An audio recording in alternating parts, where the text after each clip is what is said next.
दोस्तों साथियों, ये इटावा की घटना लेकर के आए हैं। देखिए, आप जानते हैं कि माँ बाप अपने बच्चों को पालने में पूरी ताकत लगा देते हैं। हम इक्का दुक्का पिताओं की घटनाओं को इसमें नहीं जोड़ना चाहते हैं, क्योंकि ऐसे भी हमने बाप देखे हैं। एक बहुत बड़े परिवार का किस्सा आपको बता रहे हैं। मैं बहुत छोटा था, वो हमसे काफ़ी बहुत बड़े थे, आज वो हमारे बीच में नहीं है। दसियों साल पहले वो ख़त्म हो चुके हैं। वो क्या करते थे कि घी दूध पहले वो खाते थे कि बचता तो बच्चे पाते थे, नहीं पाते थे, क्योंकि उनको अपने ताकत पर, और वो बॉडी बिल्डर भी थे, बहुत देखने सुनने में हष्ट-पुष्ट भी थे। ये भी सच है। लेकिन मैं समझ नहीं पाता हूँ कि कैसे वो खाते थे, कैसे बच्चों का जो है घी दूध पर मना करते थे। पहले वो खाते तो जो थोड़ा बहुत बच जाता तो बच्चे पाते थे, बच्चे लिल्ली पिल्ली जैसे थे। तो हम ये घटना जो है आज ले करके आए हैं कि एक बाप बीमार रहता था। उसने 2 साल पहले 1.5 लाख रुपया बैंक से कर्जा लिया था, क्योंकि घर में पैसे थे नहीं और 14 बीघे ज़मीन थी। आप सोचो कि 14 बीघे ज़मीन थी, 75 साल की उम्र थी, और लड़का काम करता होता तो वो कहता नहीं, पिताजी जो क्यों परेशान होते हो, अपनी फसल बिक जाए, आपका इलाज कराया जाएगा। इलाज भी नहीं हो, और 2 साल से जो कर्जा बैंक का लिया था वो भी नहीं अदा हो पाया था, और डर बना रहता था कि कहीं बैंक वाले ना आ जाएं और गांव में हमारा अपमान करें। एक शाम के समय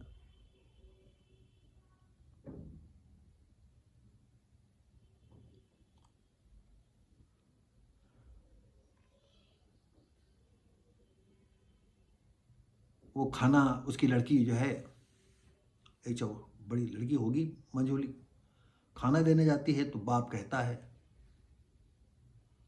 कि बिटिया हो, बाप से कहना अपने, यानी वो अपने लड़के से, अपनी पोती से कहता है, अपने बेटे, कि हमारा देखो पैसा लिया, पूरी कहानी बताता है। देखो बेटा हो, पैसा लिया था और अरे इतने वृद्ध हैं, मैं काम कर नहीं पाता हूँ।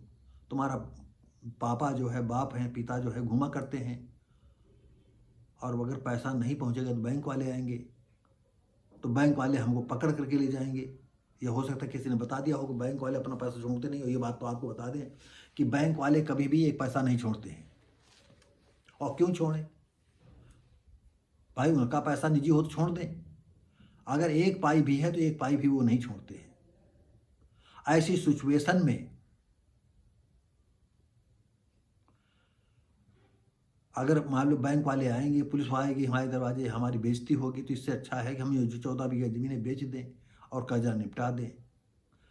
यही बात लड़की ने अपने पिता से घर में आकर के कहा। अब बाप ये सुन करके आग बबूला हो, क्योंकि वो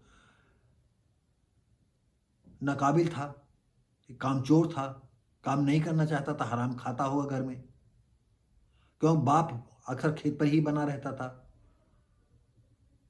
पैसा जो आता होगा ये रख लेता होगा, ये अपने गुलछर्रे, हो सकता है बुरे व्यसन में खर्च कर देता हो।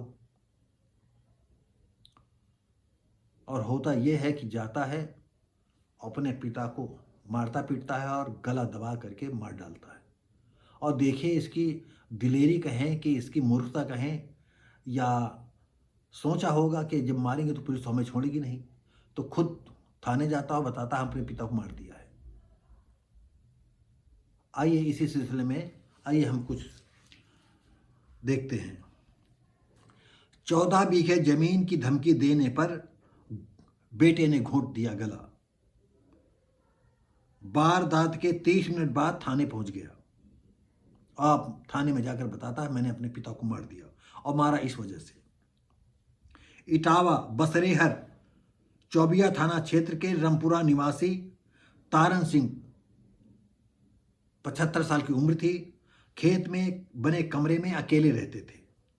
पत्नी हिजामती देवी 70 वो घर में रहती थी बेटे के साथ। गांव में 14 बीघे जमीन अपनी बीमारी के लिए उन्होंने 2 साल पहले 1.5 लाख रुपया लिया था, लेकिन वो कर्जा चुका नहीं पाए। और जो लड़के का नाम था मनोज की बेटी पारुल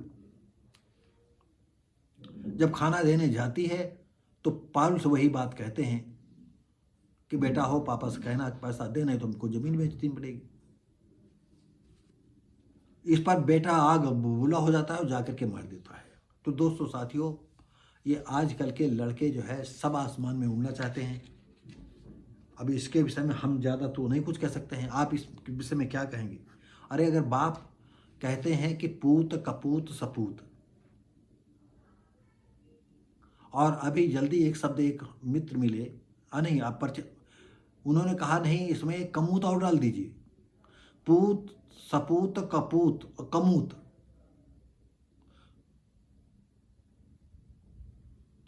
तो देखिए, पूत वो होता है कि अगर बाप जितनी जर जमीन छोड़ करके जाता है वो अपनी ज़िंदगी में उतना ही बनाए रखता है, न कम करता है न ज़्यादा करता है, उसको पूत कहते हैं। और कपूत और सपूत उसको कहते हैं अगर बाप 10 लाख की संपत्ति छोड़ करके गया है तो पिता जो है वो 20 लाख की कर देता है, उसको सपूत कहते हैं।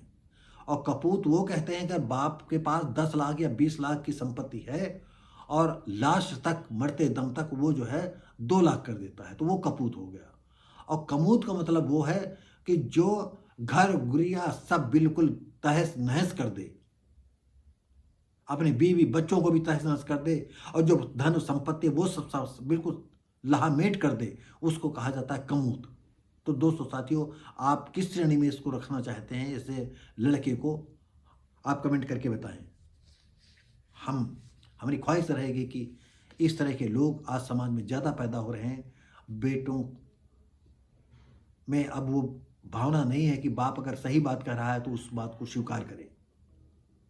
तो दोस्तों साथियों, हम मिलेंगे आपको अगली वीडियो।